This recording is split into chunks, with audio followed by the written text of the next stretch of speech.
आज नाश्ते के ऊपर आया था, अच्छा लगा है। परिवार में आकर के परिवार के सभी सदस्यों को आज मिलना हुआ है और आने वाला जो समय है उस समय के अंदर हम 10 की 10 लोकसभा की सीटें बड़ी मजबूती से जीतेंगे।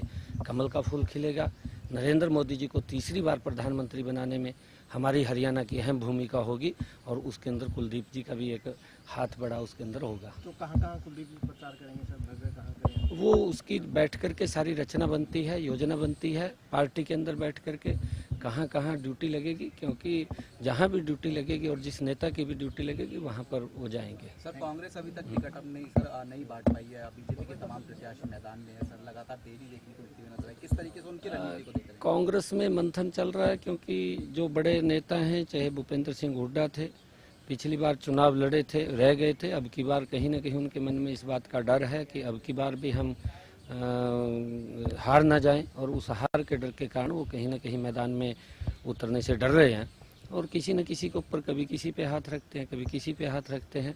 और हमारा युवा है भव्य, आगे आ जाओ भव्य जी, भव्य हमारा ये युवा है, आने वाले समय का नेता है हमारा, और मिलकर के हम मजबूती से 10 की 10 लोकसभा की सीटें, और करनाल में भी एक कमल का अंक शुभ होता है और 11 के 11 कमल के फूल खिलेंगे और नरेंद्र मोदी जी देश के तीसरी बार प्रधानमंत्री बनेंगे और वहाँ पर भी कमल का फूल खिलेगा। आपका नामांकन 6 को रहेगा ना सर?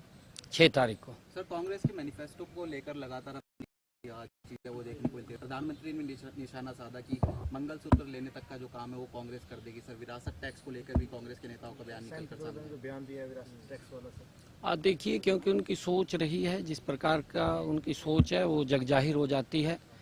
जो उनका हिडन एजेंडा है, उन्होंने जो मैनिफेस्टो के अंदर दिया है वो भी देश के सामने आया है, जिस प्रकार का उन्होंने कहा है और उनकी सोच दर्शाती है।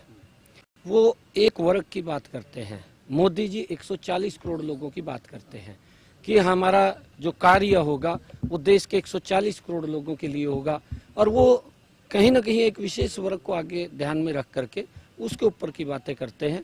परंतु आज देश समझ चुका है, देश के सामने जो इनका एजेंडा है वो भी आ गया है आने वाले समय के अंदर, क्योंकि जब कांग्रेस एकदम आज गरीब की भी अगर बात हुई है तो इसी नरेंद्र मोदी जी के 10 वर्षों के अंदर हुई है। मोदी जी ने जिस प्रकार से एक योजनाबद्ध तरीके से गरीब को मजबूत किया है, देश को मजबूत किया है, देश के अंदर सुरक्षा का भाव आया, अंतर्राष्ट्रीय स्तर भारत कहीं ना कहीं सम्मान की दृष्टि से आज खड़ा हुआ है। और इन्हीं 10 वर्षों के अंदर अगर हम देखें, दुनिया में भारत 5वें स्थान के ऊपर आया है। ये प्रधानमंत्री जी का ही विजन है कि आने वाले समय के अंदर दुनिया में भारत तीसरे स्थान के ऊपर खड़ा हो, उसके लिए काम कर रहे हैं।